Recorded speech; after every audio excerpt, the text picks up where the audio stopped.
Hello everyone, myself Purushotham, working as Assistant Professor in Department of Computer Science and Engineering, MLR. In this session, I am going to discuss about typecasting concept. So, this is today's overview. First, I will discuss what is a typecasting. Next, I will discuss the types of typecasting. And lastly, I will discuss some sample examples. Let's get started today's session. So, first, what is a typecasting? So, typecasting is a process of converting the value of one type of data to another type of data is nothing but the typecasting, or another definition. So, typecasting is a process of assigning one type of data to another type of variable. Means, so suppose if you take an example, so here I assigned a character to I here, okay. So, here I is a variable that is an integer type, and here a is a character literal. So, a is a character type, and I is a integer type. Now, the character is occupying 2 bytes of memory and integer is occupying 4 bytes of memory. Now, the 2 bytes of memory here we are assigning to the 4 bytes of memory, means here we are assigning the character type of data to integer type data. So, this is what the typecasting means, assigning one type of data. So, this is a one type of data to another type of variable. So, another type is what here, I is a integer type and A is a character type. So, here we are assigning one type of data to another type of variable. So, that is nothing but the typecasting. So, this typecasting can be divided into 2 types. Okay. So, before that, so here one more example. Here 10.12345. So, 10.12345 is a double type of data. It's a double type data, and A is a integer type data. So, here directly we cannot assign this type of data here to what integer data. So, here we need to perform what explicit typecasting. Okay. So, this is the implicit typecasting. So, automatically it will perform the conversion, but here we need to perform what explicit typecasting. So, what is explicit typecasting? We will discuss a little later. Now, so these types of typecastings can be divided into 2 types. So, first one is a implicit typecasting and second one is a explicit typecasting. So, implicit typecasting also called widening and sometimes we also called upcasting, means the same concept. If you apply what reference level, class level, we will call it as a upcasting. And explicit typecasting also called the narrowing, and if you apply the same explicit typecasting in class level, we will call it as a downcasting. Okay. Now, we will see what is a implicit casting and what is a explicit casting. Now, first coming to implicit typecasting. So, assigning smaller data type value to bigger data type variable. Assigning smaller data type value to bigger data type variable. Okay. So, just now I discussed here, if you observe int a equals to a here. So, a is a character type. So, it is enclosed within single quotes. So, it is a character type, character literal. So, it is a character data type, and a is a integer type. Now, the character is occupying the 2 bytes of memory and integer is occupying the 4 bytes of memory. So, what is the implicit typecasting means? So, if you are assigning smaller type of value to the bigger type of variable. So, the bigger type of variable, a is a variable and that is an integer type, that is a big. So, compared to a is a character type that is occupying the 2 bytes of memory, and here small a is a variable that is an integer type and it is occupying the 4 bytes of memory. Means here you are assigning the 2 bytes of information to the 4 bytes of variable. So, this is a possible. So, here there is no data loss in this process. So, it is a small value easily fit in the big value. So, there is no problem in this process. So, there is no data loss in this process.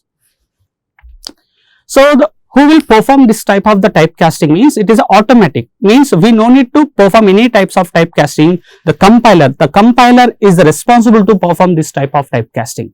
So, automatically this type of typecasting will be done automatically by the compiler.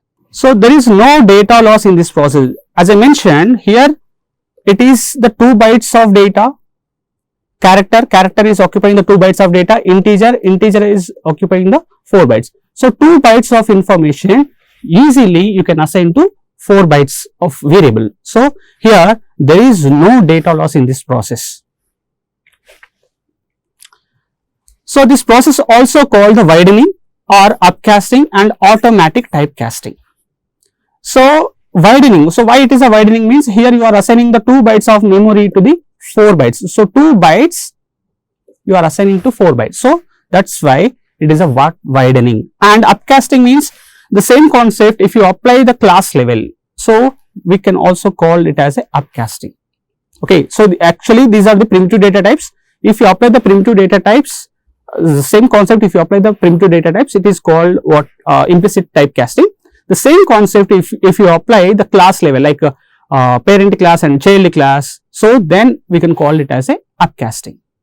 So automatic typecasting means we no need to perform any types of typecasting. So automatically this implicit typecasting automatically it will done by the compiler. So other name of the implicit typecasting is automatic typecasting. So here while performing implicit typecasting we need to remember the 2 points. So both data types must be compatible with each other. If the both data types are if not compatible with each other, so implicit typecasting is not possible. So suppose assume here I have a variable like int a equals to suppose let's take true. If I take like this, the true is a boolean data type and a is a integer data type, right? Now the boolean you cannot assign to the integer value. So here even though it is a small, so you cannot assign to integer. Why means these two are not compatible with each other, you cannot assign. So here you will get a what error. So it is not implicit typecasting. And second one, as I mentioned, the target type must be larger than the source type. The target type must be larger than the source type. So this is the source type and this is the target. So here it is a 2 bytes of memory and it is a 4 bytes. So compulsory the value must be less and the variable must be big. Okay. So then only this implicit typecasting is a possible. If it is a reverse, so it is not implicit typecasting. So in such cases you need to go for explicit typecasting. Okay. So that part we will discuss. So that is about implicit typecasting. Now, so this is the conversions, the possible conversions of implicit typecasting. So byte to character you can apply, the character to integer you can apply, and integer to what long you can apply. And in floating point you can apply the float to double type. If you reverse this, then it is a explicit typecasting. Now we will see the explicit typecasting. Now coming to explicit typecasting. So what is the definition of explicit typecasting? So assigning bigger data type value to the smaller data type variable. Okay, so if you observe example here 10.12345 and here we are assigning this value to a. Now if you observe the 10.12345 is by default it is a double type. By default it is a double type and the double type here I am going to assign to a. Now a is an integer type, and 10.1234 is a double type. So double is occupying 8 bytes of memory and integer is occupying the 4 bytes of memory. Now 8 bytes data we are assigning to the 4 bytes of variable. Here there is a chance of data loss. Why means the 8 bytes is larger than the 4 bytes. So here there may be chance of data loss in this process. And so here we need to perform explicitly we need to perform the typecasting. Okay, so here if you assign like this, here you will get the compile time error. Here we will get a compile time error. So who will perform this type of typecasting means the developer or programmer is responsible to perform the type of typecasting. The previous one implicit typecasting we no need to perform the type of typecasting. Automatically compiler itself automatically it will perform the typecasting. Okay, but here in explicit typecasting the developer, the programmer is responsible.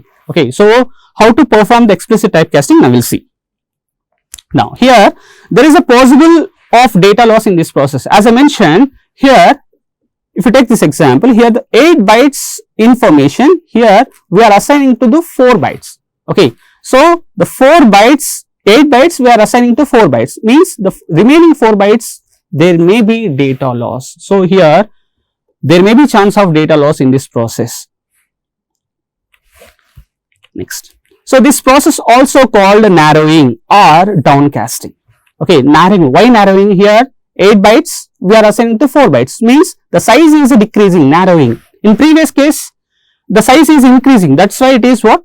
Widening, but here the size is decreasing. So, that is why it is what? A narrowing. So, downcasting in the sense, if you apply the same concept in class level, so it is a downcasting. So, how to perform this explicit typecasting I will see. Here to perform the explicit typecasting, so we need to follow the syntax. First we need to use a data type, after that the variable name, next target data type and value. So, whatever the data type here you are taking, the same data type here you have to take. So, suppose if here it is integer and here also integer, means the value you are converting to this target type. Okay. So, I will give one example. So, suppose if you take an example, here 10.1234, that is a double data type, and we are assigning to D here. D is a double type, and this D I want to assign to integer value. So, here this D I want to convert to integer type, that is my intention. So, D I want to convert to integer type.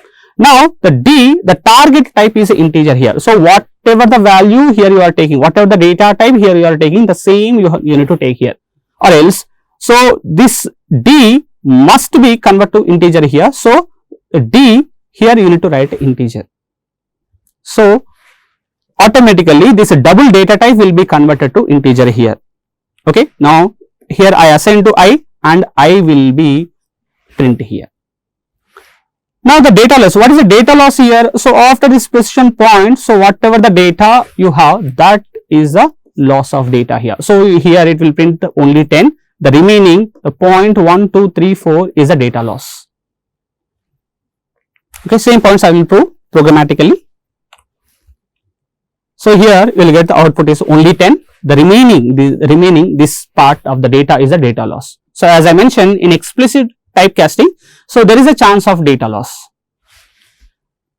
And so, one more example. So, suppose if you take an example like here 134 I assign to I.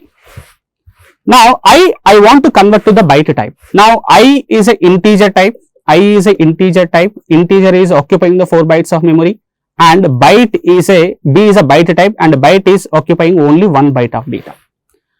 Now, in such cases also we will get what? Different output. Okay, here also we have what? Some data loss. So, we will see. So, in such cases what will be the output means? So, the integer is a 134, the 134 will be converted into binary value. So, 134 we need to convert to the binary format 134. So, 267 will get 0, next 2331 is a remainder, next 16, 1 is a remainder, 248 means 1 is a remainder, sorry, here 0 and here also 0. So, this is the value. So, 1 0 0 0 0 1 1 0. So, MSB value is a 1, MSB value is a 1. So, 1 means it is a negative value. So, negative value means we need to convert it in the 2's complement form. The 2's complement form means, so 1 1 1 0 0 and 1. So, we need to add 0 here and 1 0 1 1 1 1. So, 2 power 0, 2 power 1, 2 power 2, 2 power 3, 2 power 4, 2 power 5 and 2 power 6. So, 2 power 6 in the sense 64, 2 power 5 means 32, 2 power 4 means 16, 2 power 3 means 8, 2 power 1 means 2. So, 10, next 26, 26, next 32. Okay, 26, here we will get 90 and 32. So here 122 minus 122 here we will get. So here if you observe, so we will get what, the minus 122. So this is about explicit typecasting.